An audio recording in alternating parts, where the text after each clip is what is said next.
Good afternoon, everybody, and welcome back to another installment of Scout Selections here for Tuesday, December 3rd. Before we get into today's play of the day, quick recap of what happened yesterday. We ended up picking up a winner with the Seattle Seahawks -2.5, which was available at PointsBet at -115. Game was very entertaining. Seattle fell behind early, and then Seattle was able to rally late. Unfortunately, they were in the middle of choking, but they were able to hold on. A missed extra point definitely helped by Minnesota before Seattle ended up tacking on extra field goal to put the game to 7, and that's where the game ended. It ended with a 37-30 game. Very entertaining. Kirk Cousins actually played pretty well, but I mentioned in the video, if you were betting on the Vikings, it means you were betting on Kirk Cousins in prime time, which means that this loss that he just had yesterday pulls his Monday Night Football record in his entire career to 0-8. He's never won a Monday Night Football game, so if you ended up backing Kirk Cousins in a primetime game, that was completely up to you. I thought he played pretty well. Dalvin Cook getting injured definitely hurt their offense, but Seattle was able to do another Seattle type of thing and pull out some win they probably didn't deserve, as Carroll and Wilson continued to just pull magic late in the game, and they were able to coast. So, other than that, though, nice winner there. But on Tuesday's card, it is pretty much a basketball and hockey exclusive card today. No midweek college footballs. You have some conference championships coming up next in the upcoming week. But for the play today, we're actually going to be looking at a high-profile matchup between Michigan and Louisville, and a matchup between two top 4 teams in the country. And in this game, we actually like the total here, and we are going to be taking the over 139.5, which is available on FanDuel at -110. Now, the main reasons why I like the over here is based on the fact that both teams offensively have been fantastic this season. Both teams are averaging over 81 points per game. Louisville's averaging 81.7 points per game. Michigan's averaging 82.5 points per game. And both teams have been extremely efficient from the floor. Louisville is shooting 51.9% on all field goal attempts, where Michigan is shooting 52.9% from all field goal attempts. Both teams have just been really, really stellar in terms of their shot selection, and I think both teams should be able to keep this type of production running in this game. This total, I just think, is too low at 139.5. Money has come in towards the over, as the line opened up at 138.5, it's up to 139 or even 140 in some spots. I think both teams should get into the 70s here. This game should be close based on the spread alone being at 5. Money's come in on Michigan. It's gone from -7 on Louisville to -5.5. So even if this game is close, you get a lot of scramble points due to free throws late in the game, which could easily send the game over if it is not on pace to. I still think it will be. I think Louisville will win this game very closely. I think this game should be settled by about 4 points or so. I think this game will be very close. But I think that if you're looking at a total of 139.5, you have both teams entering this game averaging over 81. I just think this game, I think both teams should get into the 70s here. I think this game could get into the low 70s, but even if that happens, that still sends the game over the total. And both teams have also been really good at the three-point line. Louisville shooting 40.8%, and Michigan shooting 42.4%. And Michigan's gone up against some really good teams. They were able to light up the scoreboard against North Carolina and Gonzaga in the Battle for Atlantis tournament. So they've actually had a pretty tough strength of schedule. Louisville hasn't really played anybody that tough, but at home, I think Louisville will play well offensively. This game, I just think, will be on the more high-scoring side. Both teams should get into the 70s, and I think that for that reason, this total is too low. So the play of the day will be on Louisville and Michigan, which is available on the total over 139.5, which is available at -110 on FanDuel, and that will be the play of the day. Now, looking at some of the other games on today's card to give out some leans, I'll start with the NBA for today's card. Lean to Dallas -4. They just beat the Lakers on the road. Pelicans, I mean, they've been better at home than they have been on the road. This team plays no defense. I expect Doncic to go off for another 30-something point triple-double. New Orleans can't guard him, and I just think that Dallas has been clicking at the right time. Porzingis and Doncic have looked good together, and I just don't think anybody on New Orleans can contain Doncic. I expect him to go off. Look to the player props. If you even have a potential prop on some of the offshore markets regarding whether or not Doncic gets a triple-double, I think you could take that as well. I think Doncic will have a very big game, and I just think New Orleans can't guard anybody, so lean to Dallas on that one. Looking at the rest of the card, what do I like here? Yeah, I think that's pretty much it for the NBA. Don't really like anything else. I know money has come in on the over between Portland and the Clippers, so I would lean to the over in that. It's going from 229 to 231.5. I mean, anytime Melo's in the starting lineup, you have some open looks for the other team because Melo is one of the worst defenders in the entire league. But he has done pretty well offensively. I still think that him getting the Western Conference Player of the Week award was an absolute joke. But either or, it doesn't matter. He's played well offensively, still can't guard anybody. Clippers just scored 150 in their last game. Anytime Kawhi and Paul George play in any given game together, they've been pretty much unstoppable on offense, and I think that they could easily score 130 in this game as well. Lean to the over in that game, and so those are my thoughts on that.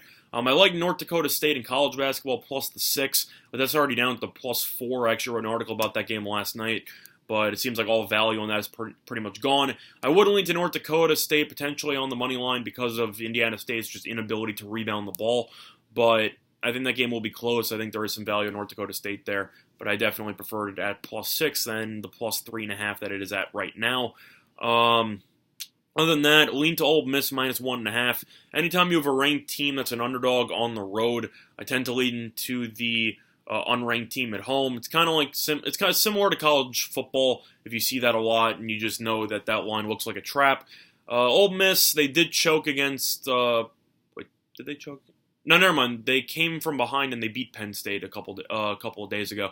Ole Miss has been pretty good so far this season. Butler's been good as well, but Butler hasn't really played anybody of note. Ole Miss tends to play a lot better at home than they do on the road, and I think that the fact that an unranked team is currently favored by 1.5, I definitely think that's a sign that they probably are the right side against a ranked Butler team here. Lean to Ole Miss on that one. Other than that, what else do I like?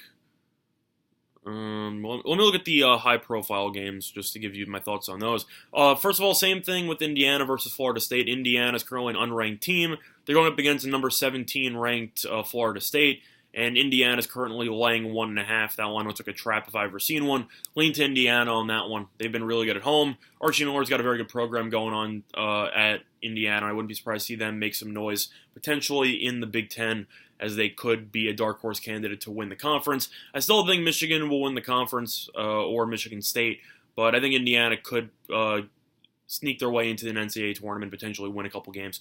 But lean to Indiana there at 1.5.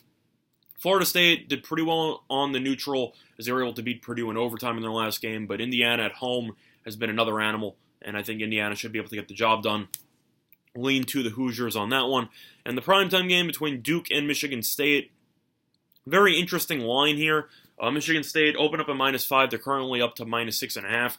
A lot of that has to do with injuries, as Duke will be without Cassius Stanley for the next month or so, as he is currently rehabbing an injury.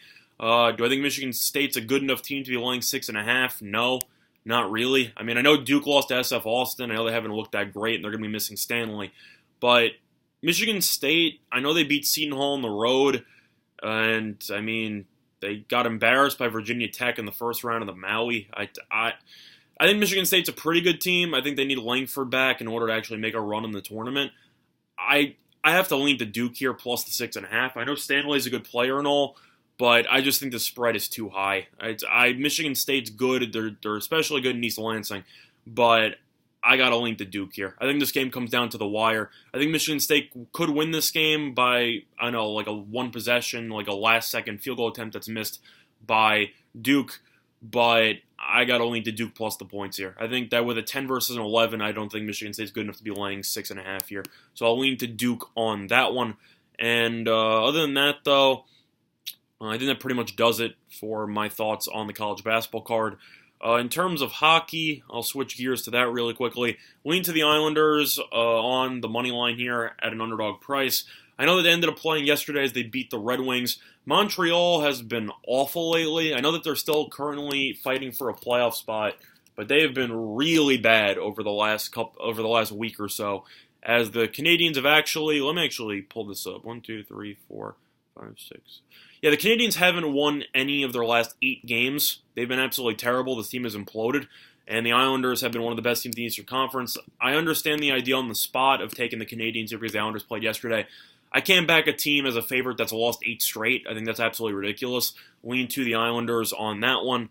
Other than that, lean to the over 6.5 between the Golden Knights and the New Jersey Devils. The Devils just gave up 7 goals yesterday. The Golden Knights ended up beating the Rangers, but they haven't been great this season either. The Devils just simply can't defend anybody. They're one of the worst teams in all of hockey and actually just stopping the opposition from scoring. A team total on Vegas makes sense. I think that you could take the full game over here. I just think New Jersey is going to get embarrassed, and I think they'll give up another 5-6 goals, so I'll lean to the over on that one. And looking at some of the other matchups here, what do I like? I'll lean to Florida minus 122 here. Minnesota is just not a good hockey team. I know a lot of money's coming on Minnesota in this game, but Florida I just think is a better team. Florida is currently in possession of a playoff spot. Minnesota's not. Minnesota's been pretty much in the basement for the entire season in the Western Conference, and even if money has come in on the Wild here, I still think that in hockey, with all the unpredictability that's involved with it, you're better off just backing the better team at home. And I think the Panthers are the right side on that one. So lean to the Panthers on that one. Main reason why that's happening is because of the fact that the Panthers are not going to be using Bobrovsky. They're going to be using Chris Deger, who's going to be making a second straight start. And he had a shutout in his professional debut, so he was pretty good. Meanwhile, the Wild are going to be using Kaapo Kähkönen once again, who's also been pretty good this season.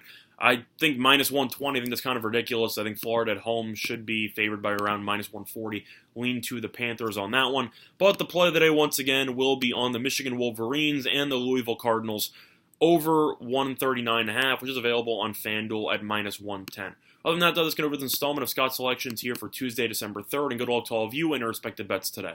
Bye, everyone.